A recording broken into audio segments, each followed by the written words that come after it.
Hello student, this is Rahul Singh from sine India classes. और आज हम इनवर्स ट्रिगोनोमेट्रिक फंक्शंस जो 12th क्लास का है उसका सेकेंड वीडियो रिकॉर्ड कर रहे हैं। ठीक है, अब मैंने आपको यहाँ तक सारी चीज़ें इसकी एक्सप्लेन कर दी थी। ठीक है, अब हमको एक्चुअली ये साइन कोसाइन इस चैप्टर में नहीं पढ़ना है, हमको इसका इनवर्स पढ़ना है, मतलब साइन इनवर्स पढ़ना है। ठीक है, कॉस इनवर्स पढ़ना है। ठीक है, इनवर्स में क्या होता है मैं एक चीज़ आपको बता दूं इस फंक्शन में। जैसे एक फंक्शन है कि y टू एफ एक्स। ठीक है, ठीक है, ये कैसा है फंक्शन y टू एक्स का है। अब हमको x की वैल्यू चाहिए यहाँ पे, अगर हमको यहाँ पे अगर आपको x की चाहिए वैल्यू चाहिए तो x क्या हो जाएगा, तो ये हो जाएगा f inverse y। Got it not? ऐसे ही अगर दिया है y इक्वस टू अगर यहाँ पे दिया है साइन x, क्या दिया है y equals to sine x। अब हमको x चाहिए तो ये x क्या हो जाएगा, तो इसका अपोजिट इस साइड जाके क्या हो जाएगा, ये हो जाएगा साइन इनवर्स y। यही चीज हमको पढ़नी है। अब देखिए, अभी इन सब का थोड़ा सा ग्राफ हमको डिस्कस करना है, क्योंकि ग्राफ भी ऐसे एग्जाम्स में आता नहीं है, लेकिन ग्राफ भी हमको देखना है। पहले हम देखेंगे कि ये जो है ना ट्रिगोनोमेट्रिक फंक्शंस के ग्राफ कैसे होते हैं, और ट्रिगोनोमेट्रिक फंक्शन के बाद फिर हम देखेंगे कि इनके इनवर्स का ग्राफ कैसा होता है। ठीक है, देखिए यहाँ पे ग्राफ बनाने के पहले एक चीज और बता दूं कि यहाँ पे देखिए ये ट्रिगोनोमेट्रिक फंक्शंस के यहाँ पे रिलेशंस दिए गए, सॉरी डोमेन्स दिए गए हैं फर्स्ट में। और ये जो दिए हैं ना ये सारे क्या हैं, ये सारे इसके रेंज दिए गए हैं। क्या दिए हैं, ये इसके रेंज दिए हैं। तो ध्यान दीजिएगा, एक वर्ड मैं बोल दे रहा हूं बहुत ही इंपॉर्टेंट है कि जो इन ट्रिगोनोमेट्रिक फंक्शन का रेंज है ना, जो ट्रिगोनोमेट्रिक फंक्शंस का रेंज है वही जो इनवर्स ट्रिगोनोमेट्रिक फंक्शन का डोमेन होता है। समझ में आ रहा है कि नहीं आ रहा है? फिर से बता रहा हूं कि जो ये रेंज होता है किसका, ट्रिगोनोमेट्रिक फंक्शन का, वो इनवर्स ट्रिगोनोमेट्रिक फंक्शन का डोमेन होता है। एक लिस्ट यहां पे दी गई है, देखिए जरा। जैसे आपको दिख रहा है ना, साइन का -1 1, कॉस का -1 1 और टैन कॉट का आर। तो याद रखिएगा, ठीक है, साइन का -1 1, कॉस का -1 1 और टैन कॉट का आर। अब इनवर्स में आपको दिखा रहा हूं मैं। तो यहाँ पे देखिए इसमें क्या है, साइन का ये डोमेन है, यहाँ पे क्या दिया गया है, डोमेन, और ये है रेंज दिया गया है। रेंज अभी मैं एक्सप्लेन कराऊंगा। डोमेन देखिए, डोमेन क्या होता है, तो साइन का -1 1 होता था, कॉस का भी -1 1 होता था, और टैन का आर होता था। ऐसे इसको भी देखोगे ना तो उस टेबल से मैच कर देगा। मतलब कि जो साइन का डोमेन होगा, जो साइन का रेंज होगा वही क्या हो जाएगा, साइन इनवर्स का क्या होगा, वो डोमेन होता है। तो क्योंकि अभी ना हमें पूरा ये पहला एक्सरसाइज 2.1 इसी टेबल पे बेस्ड है। तो सबसे पहले इस टेबल में आपकी ये जो डोमेन दी है वो आप याद कर लोगे, क्योंकि 11th क्लास में ये साइन का रेंज तो साइन इनवर्स का डोमेन, कॉस का रेंज तो कॉस इनवर्स का डोमेन, कोसेक इनवर्स का रेंज तो कोसेक का क्या होता है, कोसेक इनवर्स का जो डोमेन है वो कोसेक का क्या रहेगा, वो रेंज था। तो ये चीजें तो आपको क्लियर हो गई। अब इस वीडियो में मैं आपको बस ये एक्सप्लेन करने वाला हूं, और इसको एक्सप्लेन करने के पहले मैं आपको ग्राफ बता दूं, और फिर आपको कोई इंट्रोडक्शन में कोई भी प्रॉब्लम नहीं रह जाएगी। और ध्यान रखिएगा, ये जो है ना हमको याद ही करना है, इसी पे सारा कुछ है। अभी तक जो पढ़े और जो पढ़ेंगे इंट्रोडक्शन में उससे कोई वैल्यू नहीं है। हमें इस टेबल के ही बेस पे क्वेश्चंस करने हैं। गॉट इट और नॉट? और इस टेबल में भी बस इस वैल्यू के बेस पे क्वेश्चन करने हैं। तो मैं बता रहा हूं आपको, पहले ग्राफ भी थोड़ा सा समझ लीजिए। अब यहाँ पे हमने एक y equals to sine x दिया है, एक फंक्शन। ठीक है, साइन एक्स का अगर हम करेंगे तो हम जानते हैं कि साइन 0 रखोगे तो कितना आएगा, 0। अच्छा, अब 45 रखोगे तो 1/√2। ऐसे ही आप 30 रखोगे तो क्या हो जाएगा, 1/2। 0 पे 0 और 0 पे 0, फिर 30 पे, फिर यहाँ पे 45 पे 60 रखोगे तो क्या हो जाएगा, √3/2। और फिर 90 रखोगे तो क्या हो जाएगा, 1। फिर इससे जैसे वैल्यूज बढ़ेगी तो घटने लगती है। मतलब कि देखिए क्या होता है, जो साइन का रेंज होता है ना, साइन का होता है -1 से 1। ठीक है, इसकी वैल्यू मैक्सिमम -1 हो सकती है, मिनिमम -1 हो सकती है, और मैक्सिमम क्या होती है, 1। जो कि ऑलरेडी 11th क्लास में आपको, बताया गया था। ठीक है, अगर हम साइन एक्स का y equals to sine x का अगर हम ग्राफ बनाएंगे तो ये कहीं ना कहीं ऐसे 0 से यहाँ पे 90 तक, यहाँ से कैसे होगा 0 से 90 तक यहाँ मैक्सिमम जाएगा, 90 तक मैक्सिमम जाएगा और ये फिर घटने लगेगा ये 180 पे, फिर 180 पे 0 हो जाएगा। ऐसे ये यहाँ पे आपका जाके और फिर ये यहाँ पे 3 पाई में -1 होगा मैक्सिमम, यहाँ पे -1 तक आएगा, यहाँ तक 1 से आएगा। ऐसे ही ये जाएगा। ऐसे ही इसकी जो ग्राफ देखोगे ना तो ऐसे ही घटती बढ़ती रहती है। आ रहा है समझ में? तो यही ये ग्राफ बनाया गया है। 0 से 0 है, π/2 पे मैक्सिमम है, फिर पाई पे 0 हो गया, फिर 3π/2 से फिर यहाँ पे 2π पे 0 हो गया और यहाँ पे 3π/2 में क्योंकि ये निगेटिव होगा इसमें वैल्यू तो ये -1 आ गया। गॉट इट और नॉट? तो ये क्या है, y = sin x का ग्राफ है और ये जो लाइन है ना ऐसे इन्फिनिटी तक इधर जाएगी और -∞ तक इधर जाएगी। अब हमको समझना क्या है इसमें, ये साइन एक्स का ग्राफ है और हम पढ़ रहे हैं इनवर्स, मतलब साइन इनवर्स का ग्राफ पढ़ रहे हैं। तो फिर से मैं एक बार बता दूं कि ये बाइजेक्टिव फंक्शन क्या होता है। तो बाइजेक्टिव फंक्शन ही होता है जिसका इनवर्स पॉसिबल होता है। आपने 11th क्लास और 12th क्लास के रिलेशन फंक्शन में देखा होगा कि अगर एक फंक्शन बाइजेक्टिव है तो उसका इनवर्स पॉसिबल होगा। गॉट इट और नॉट? और बाइजेक्टिव होने के लिए दो होना चाहिए। इसको तो एक पहला 1 to 1 होना चाहिए, मतलब 1 वाला होना चाहिए और दूसरा क्या होना चाहिए, ऑन टू होना चाहिए। अगर एक फंक्शन 1 है और ऑन टू दोनों है, 1 है और ऑन टू दोनों भी है, ये और दोनों साथ में है, मतलब इसके साथ ये भी है, तो ये बाइजेक्टिव होगा। और अगर बाइजेक्टिव होगा तो साइन इनवर्स पॉसिबल है, कॉस इनवर्स पॉसिबल है, या फिर किसी भी फंक्शन का इनवर्स पॉसिबल है। कोई भी फंक्शन का इनवर्स निकालना है तो वो फंक्शन अगर बाइजेक्टिव होगा तभी उसका इनवर्स पॉसिबल है। और बाइजेक्टिव होने के क्या ये हैं रूल्स हैं, तो उसको 1 होना चाहिए, साथ साथ ऑन टू भी होना चाहिए। अब 1 मतलब 1 की वैल्यू 1 ही होना चाहिए। लेकिन यहाँ ग्राफ हमको क्या दिख रहा है, देखो साइन की वैल्यू π/2 पे कितनी है, 1 है। ऐसे ही φ/2 पे कितनी है, तो 1 है। ऐसे ही -3π/2 पे कितनी है, 1 है। ऐसे ही साइन की वैल्यू 0 पे कितनी है, तो 0 है। पाई पे कितनी है, तो 0 है। 2π पे कितनी है, 0। तो भाई ये कहां से 1 फंक्शन हो गया, ये तो फंक्शन क्या हो जाएगा, मेनी वन। समझ में आ रहा है कि नहीं आ रहा है? एक वैल्यू पे इसकी जो है ना 0, एक ही पॉइंट पे 0 पे ही बस 0 नहीं आ रहा है, पाई पे भी 0 आ रहा है, 2π पे भी 0 आ रहा है। ऐसे ही 1 बस π/2 पे नहीं आ रहा है, यहाँ पे 5π/2 पे भी आ रहा है, -3π/2 पे भी इसकी वैल्यू कितनी आ रही है, 1। मतलब ये फंक्शन 1 नहीं है, ये क्या फंक्शन है, मेनी वन है। और मेनी वन है मतलब कि साइन एक्स जो है, साइन एक्स जो फंक्शन है 1 नहीं है, मेनी वन है। ऑन टू है कि नहीं, छोड़िए, पहले ही आ गया कि ये 1 नहीं है, 1 होता है, 1 नहीं है, 1 नहीं है मतलब कि कहीं ना कहीं ये दोनों में से एक भी नहीं है, तो बाइजेक्टिव नहीं होगा। और बाइजेक्टिव नहीं होगा तो साइन का इनवर्स फाइंड आउट करना हमारे लिए पॉसिबल ही नहीं होगा। क्यों? क्योंकि ये बाइजेक्टिव फंक्शन नहीं है। अब क्या करेंगे भाई, अब बताइए। तो अब भैया अब हमने जान दिया कि ये जो है ना ये क्या है, इसका ये मेनी वन फंक्शन है और इसका फिर ये बाइजेक्टिव नहीं है, तो इसका इनवर्स नहीं होगा। तो क्या चैप्टर छोड़ के और थर्ड चैप्टर करने लगे? नहीं, अब हम क्या करेंगे, इसको बाइजेक्टिव बनाएंगे। और जब इसको बाइजेक्टिव बनाएंगे तो अगर हम बाइजेक्टिव बना लिए तो उसका पॉसिबल हो जाएगा। हमको क्या करना, इनवर्स फाइंड आउट करना।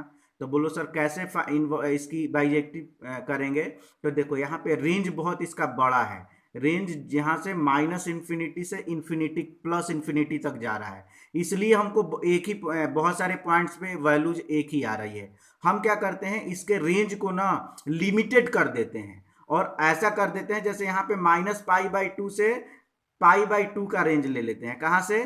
तो -π/2 से π/2 का ही रेंज लेते हैं और इसका रेंज लिमिटेड कर देते हैं। तो इसका ऐसा -π/2 से ग्राफ कैसा जाएगा, तो ये कुछ ऐसा जा रहा है। अगर ये -1 है और ये +1 है तो ये -1 से यहाँ तक ऐसा जा रहा है।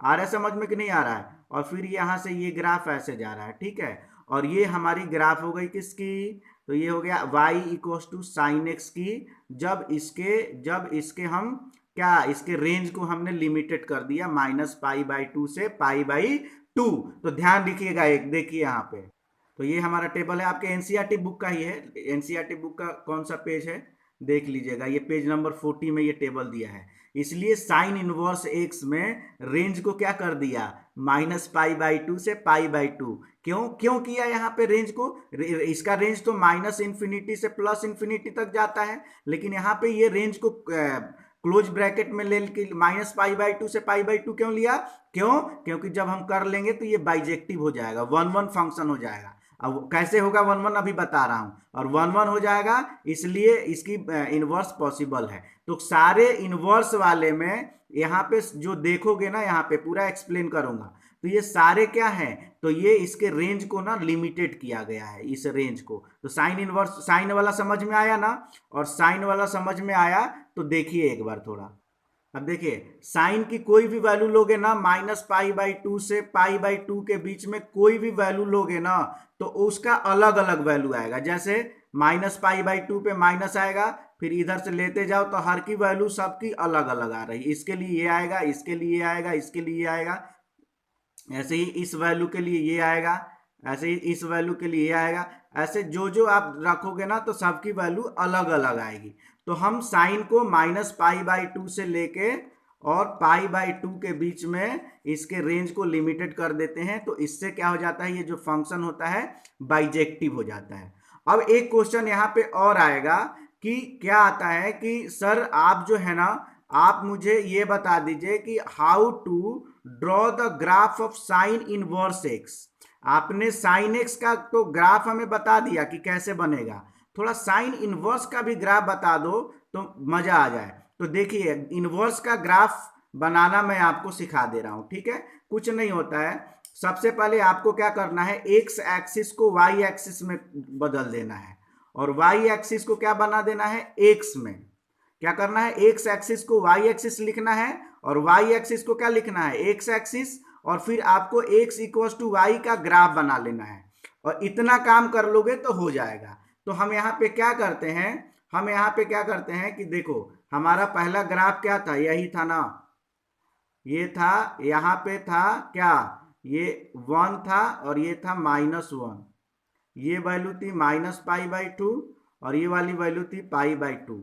अब यहाँ पे ये एक्स एक्सिस में पाई की वैल्यू है, और वाई एक्सिस में क्या है, रियल नंबर्स, ठीक है। तो हमको क्या करना है, एक्चुअली हमको क्या करना है कि हमको एक्स एक्सिस को वाई एक्सिस वाला बनाना है।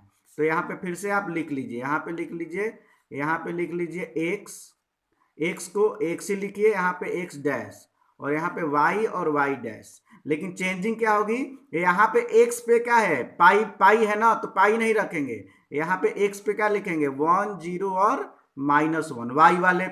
वाई वाले वैल्यूज को एक्स पे लिख लेंगे, और एक्स वाले वैल्यूज को काय पे लिखेंगे, वाई पे। तो यहाँ पे ये क्या हो जाएगा, यहाँ पे ये हो जाएगा π/2, और ये क्या हो जाएगा -π/2। समझ में आ गया, एक्स को वाई बना लिया और वाई को एक्स बना लिया। अब देखो बेटा, अब हमको क्या करना है, अब हमको ये करना है कि यहाँ पे अगर हम, मेरे हिसाब से x इक्वल्स टू वाई का अगर आप ग्राफ अगर करने वाले हो, x इक्वल्स टू वाई का, तो ऐसे ही जाएगा वो, x इक्वल्स टू वाई का ग्राफ लीनियर ऐसे ही जाता है ना, जब आपने देखा ना यूनिफॉर्म मोशन का ग्राफ क्या जाता है, ऐसे ही जाता है। तो x और x इक्वल्स टू वाई का ग्राफ अब जब खींचोगे तो ऐसे ही जाएगा 45 डिग्री पे। अब यहाँ पे देखो ये कैसा है, ये ऐसी ग्राफ है, मतलब ये कैसा है, इस टाइप का ग्राफ है, नीचे से ऊपर जा रहा है। अब इसका रिफ्लेक्शन हमें देखना है, हमको क्या देखना है, हमको इसका रिफ्लेक्शन देखना है। तो आप जब देखोगे तो इसका रिफ्लेक्शन कैसा होगा, तो रिफ्लेक्शन में जानते हैं कि जब मिरर यहाँ पे लगाओगे तो ये ऐसा है, तो ये ऐसा दिखाई देगा। तो इसमें यहाँ से कैसा, 0 से वैल्यू कैसे बढ़ेगी, ऐसे जाएगी, ठीक है। ऐसे ही इसमें ऐसा है, तो इसका रिफ्लेक्शन क्या हो जाएगा, ये ऐसे आएगी। और ये जो ग्राफ आपका हो गया, ये जो ग्राफ हो गया, ये हो गया किसका, तो साइन इनवर्स एक्स का ये ग्राफ हो गया। देखिए यहाँ पे दिया हुआ है, यहाँ पे ये साइन एक्स का ग्राफ है ना, साइन एक्स का है, ऐसे जा रहा है, ये 45 डिग्री है, 45 डिग्री पे लाइन ले लिया, और यहाँ पे चेंज कर लिए, ये पाई वाला है तो इस पे रियल नंबर ले लिया, एक्स पे यहाँ पे क्या ले लिया, रियल नंबर ले लिया, और इस वाले पे क्या ले लिया, इस पाई वाली वैल्यू ले ली। ये जो पाई वाली वैल्यू थी वाई पर ले ली, और जो रियल नंबर वाली वैल्यू थी इस पे ले ली। अब इसमें जो है ना पहला पहला क्या कैसे गया था, तो पहला ऐसे बढ़ा था, तो इसलिए इसको ऐसा रिफ्लेक्शन बना लिया, देखो यहाँ पे डार्क में बताया है। और ये दूसरा कैसे गया था, दूसरा ये गया था ये वाली, तो ये गई थी, तो इसलिए ये क्या हो गई, इस टाइप से चली जाती है। ऐसे ही आप देखोगे तो tan का भी ग्राफ क्या हो जाता है, अगर यहाँ पे आप देखोगे तो ये cos का ग्राफ है, cos भी की ग्राफ ऐसे इन्फिनिटी तक जाएगी। तो cos का रेंज लेते हैं 0 से पाई, जैसे साइन का -π/2 से π/2 लेते हैं ना, ऐसे ही cos का लेते हैं 0 से पाई।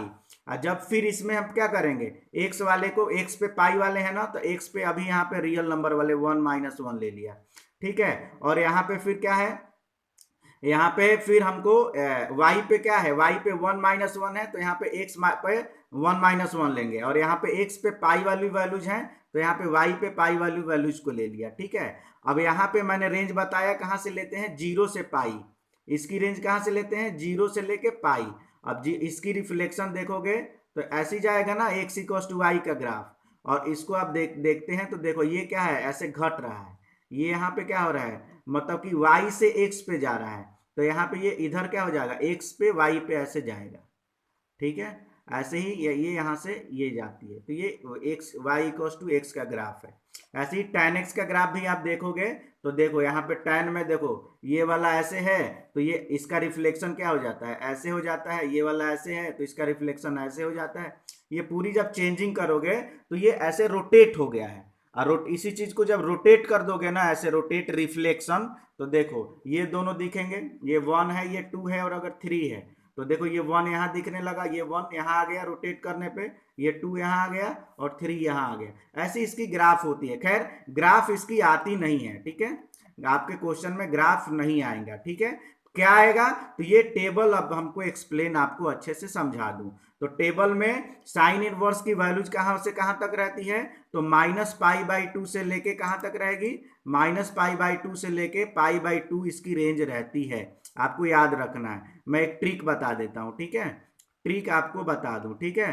ट्रिक बताने का कहानी ये है कि इसमें साइन साइन के साथ आप समझ लो कि tan, और साइन का उल्टा कोसेक, साइन साइन tan और कोसेक में π/2, tan में भी क्या होगा π/2, और कोसेक में भी कितना है यहाँ पे π/2, ठीक है। अब देखो यहाँ पे साइन में क्लोज्ड ब्रैकेट है, tan में ओपन ब्रैकेट है, और इसमें क्या है, इसमें ये इसको 0 घटा लिया गया है कोसेक में। क्यों घटाया गया है मैं समझा दूं, देखो साइन का तो पूरा पूरा आपको समझ में आ गया कि साइन की क्या होती है, -π/2 से लेके π/2 की वैल्यू होती है। अब समझिए, अब हमको समझना है किसका, tan का। तो tan क्या होता है, tan होता है साइन अपॉन कॉस। क्या होता है, sine equals to tan equals to क्या होता है, साइन अपॉन कॉस। और यहाँ पे अगर देखोगे तो कॉस जो है ना, कॉस की वैल्यू जो है 0 कब आती है, जब जब पाई हो, या फिर 2 पाई हो, या फिर 3 पाई हो। आ रहा है समझ में कि नहीं आ रहा है, समझ में आया कि नहीं आया। इसलिए यहाँ पे इसको ओपन ब्रैकेट में लिया जाता है tan का, ठीक है। उसी के बाद कोसेक देखोगे तो कोसेक जो है, कोसेक जो है, कोसेक क्या होता है बेटा, कोसेक क्या होता है, तो कोसेक होता है 1/sin, और साइन 0 की वैल्यू क्या होती है, 0। ऐसे ही साइन पाई लोगे तो क्या हो जाएगा, 0। मतलब यहाँ पे 0 नहीं होना चाहिए, इसलिए कोसेक में ये 0 वाली वैल्यू क्या है, घटा दिया गया है। मतलब कोसेक में -π/2 से π/2 की सभी वैल्यूज लेना है, लेकिन इनके बीच में क्योंकि 0 भी है तो 0 को नहीं लेना है, यही ये दिखाया गया है। तो कुल मिला के इतनी बहुत कम ही वैल्यू आएगी। आप याद रखना, मैं 2 चीजें आपको बता दूं, और इतना याद रखोगे ना तो आपका कल्याण हो जाएगा। साइन tan और कोसेक की जो रेंज रहेगी ना, वो रहेगी -π/2 से लेके π/2 की। और ऐसे ही कॉस कॉट और कॉस कॉट और जो सेक का रेंज रहेगा ना, ये होगा 0 से लेके पाई।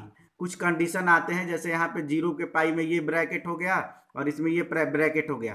क्यों? क्योंकि जो जो कॉट होता है ना, जो कॉट होता है ना बेटा, वो कॉस पे डिपेंड करता है, इसलिए इस लाइन को कर दिया है। आप तो कुछ नहीं याद करो, ये दो चीजें मैंने जो बताई है ना, इतना चीज याद रखो, ऊपर की कोई भी चीज भी नहीं याद रहेगा, और ये दोनों अगर याद रहेगा तो आप सारे एक्सरसाइज के क्वेश्चंस आप कर सकते हो। क्या? तो साइन टैन कोसेक में -π/2 से π/2 रेंज रहेगा, लेकिन ध्यान रखना है कि बस कोसेक में 0 की वैल्यू नहीं लेनी है, ठीक है। ऐसे ही कॉस, कॉट और सेक में 0 से पाई की रेंज रहेगी। ध्यान रखना है कि इसमें π/2 की वैल्यू सेक में नहीं लेनी है, नथिंग एल्स। अगले वीडियो में हम एक्सरसाइज 2.1 करेंगे, आपको पूरी तरह से समझ में आएगा। एक बार इस टेबल को आप देख लीजिएगा। ये साइन इनवर्स का जो डोमेन रहता है वो साइन कोस टैन का रेंज रहता है, और इसमें मैंने बता दिया कि साइन टैन और कोसेक में ये वैल्यू रहेगी, इसकी रेंज ये रहेगी, और कॉस, कॉट और सेक में ये रहेगी। ये जो कंडीशन है मैंने बता दिया कि कोसेक में बस 0 नहीं लेना है, बाकी सारा साइन और टैन वाला ही रहेगा, और सेक में हमको π/2 नहीं लेना है, बाकी वो सारा कॉस और कॉट वाला ही रहेगा। Thank you so much, have a nice day. अगले वीडियो में हम एक्सरसाइज देखेंगे, इजीली बनेगा।